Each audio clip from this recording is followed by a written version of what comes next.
So today we are going to start a new chapter, that is Indian economy development. Part is comparison between India, China and Pakistan. So the first question is, why we always compare India, China and Pakistan? The answer would be these three are neighboring countries. So any else country is not neighbor of India? Answer would be no.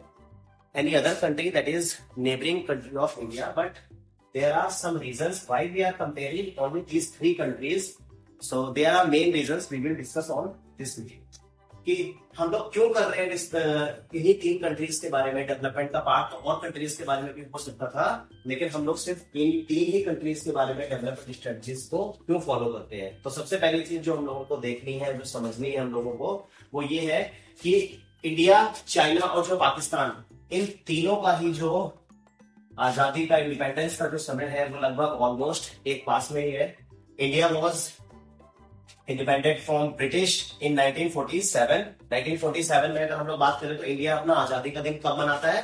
तो that is 15th of August 1947. They got independence from British.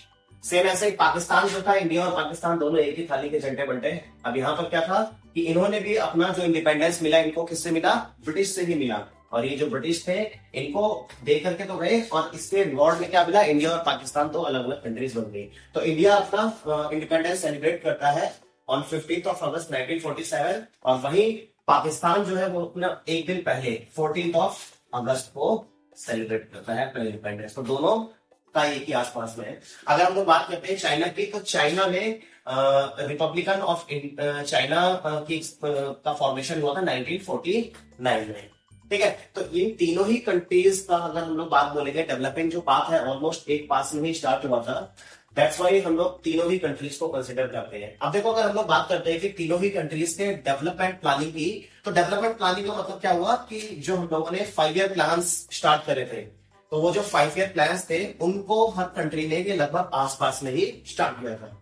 In India it was started in 1951. हम लोग पहले भी पढ़ चुके हैं कि 1951 यानी कि हमारी पहली पंचवर्षीय योजना, यानी कि फर्स्ट 5-year जो प्लान आया था इंडिया में, कब आया था? 1951 में आया था. और प्लानिंग कमीशन का भी स्टैब्लिश हुआ था 1950 में, एक साल पहले हुआ था ना. 1951 से लेकर के 1956 यानी कि पहला 5-year प्लान जो था वो स्टैब्लिश हुआ. और अगर हम लोग बात करते हैं वही चाइना ने इसको 1953 में स्टैब्लिश कर दिया था. 1953 में पहला 5-year प्लान आया होगा. उसके बाद में अगर हम बात करते हैं पाकिस्तान की, तो पाकिस्तान स्टैब्लिश 1956. ठीक है. अगर करंट की अगर हम लोग बात करते हैं, तो currently only China is running it's 5-year plan. China is running it's 14th 5-year plan, that is running from 2021 to 25, while India and Pakistan has ended their 5-year plans. India has already ended it in 2012 to 17, its 12th 5-year plan. After 12th 5-year plan, India has never discussed about the 5-year plan. तो India के बारे में अगर हम बात करेंगे, तो India ने अपनी 12वीं पंचवर्षीय योजना को 2012 से 17 में आकर के खत्म कर दिया था. यानी कि 2017 के बाद में इंडिया ने कोई भी 5-year प्लान को लॉन्च नहीं किया है. और अगर हम लोग अभी पाकिस्तान की बात करते हैं, तो पाकिस्तान ने भी अपना जो 12वां 5-year प्लान है, जो 2018 से लेकर के 2023 तक चला. अब एक क्वेश्चन भी हो सकता है कि इंडिया के में और पाकिस्तान के में, जब दोनों की दोनों ऑलमोस्ट सेम स्ट्रेटजीज इन लोगों ने फॉलो करी, पाकिस्तान ने तुम्हारा क्या बाद में भी स्टार्ट किया. तो ये देखो, अगर हम लोग बात करते हैं 1956 में पाकिस्तान ने स्टार्ट किया और इंडिया ने 1951 में स्टार्ट किया, तो भी पाकिस्तान का बाद में आकर के खत्म हुआ. और यहाँ पर देखो, इंडिया का तुम्हारा पहले आकर के 12वां पंचवर्षीय प्रोग्राम खत्म हुआ. तो इसके पीछे का रीजन ये था कि इंडिया के अंदर कुछ पॉलिटिकल अनस्टेबिलिटी की वजह से हम लोगों को बीच में कई बार 5-year प्लान्स का गैप लेना पड़ा. ठीक है.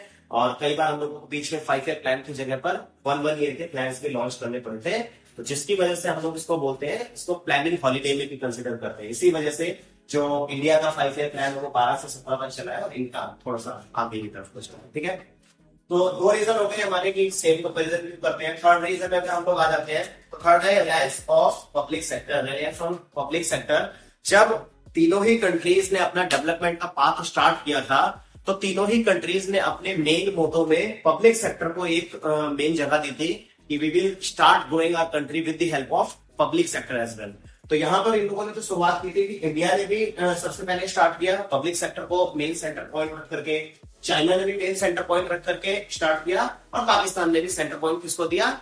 पब्लिक सेक्टर को दिया। लेकिन लेटर ऑन जब बर्डन्स बढ़ते चले गए, उसके अंदर आपका करप्शन हो गया, थेफ्ट होने लग गई और रिजल्ट आउटपुट हमारे तरीके से नहीं निकल करके आए, तब हम लोगों को तीनों ही कंट्रीज को चेंज करना पड़ा अपने पब्लिक सेक्टर से हटा करके उसको प्राइवेटाइजेशन की तरफ, जिसको हम लोगों ने न्यू इकोनॉमिक पॉलिसीज में पढ़ा है।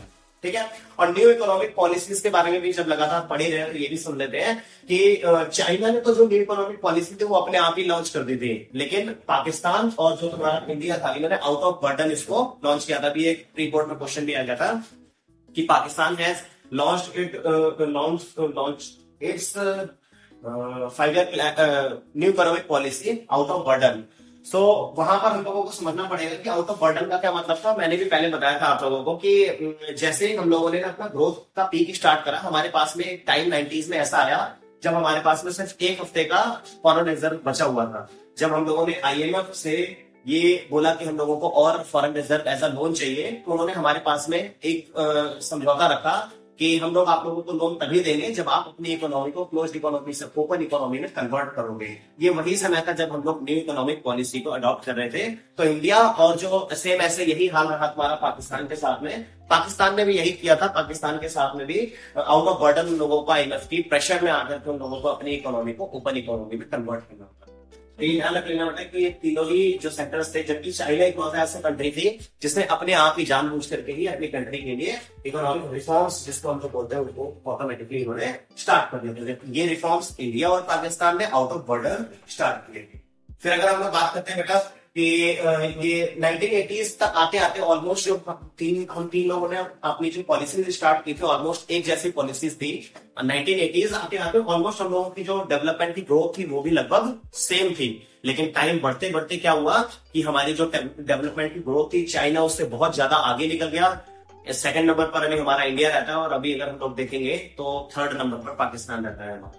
तो अभी हम लोग इसमें पूरे के पूरे चैप्टर में आकर के यही सब चीज पढ़ने जा रहे हैं कि ऐसा क्या रहा, ऐसे कौन से रीजंस रहे जिनकी वजह से चाइना जो है वो काफी आगे निकल करके चला गया और इंडिया अभी इसको फॉलो कर रहा है। अभी भी देखो तीनों ही कंट्रीज जो थी वो तीनों की तीनों कंट्रीज आपकी डेवलपिंग कंट्रीज थी जब हमारा कंपैरिजन स्टार्ट हुआ था। लेकिन अब आकर के क्या हुआ है, चाइना जो है वो डेवलप्ड कंट्री बन गई है, इंडिया डेवलपिंग है और अभी भी पाकिस्तान अंडर डेवलप नहीं है। ठीक है। अभी आगे जाकर के हम लोग और भी बहुत सारी स्टडीज करेंगे कि इन सब में और क्या क्या चीजें कॉमन है और क्या क्या चीजें इनमें डिफरेंस है।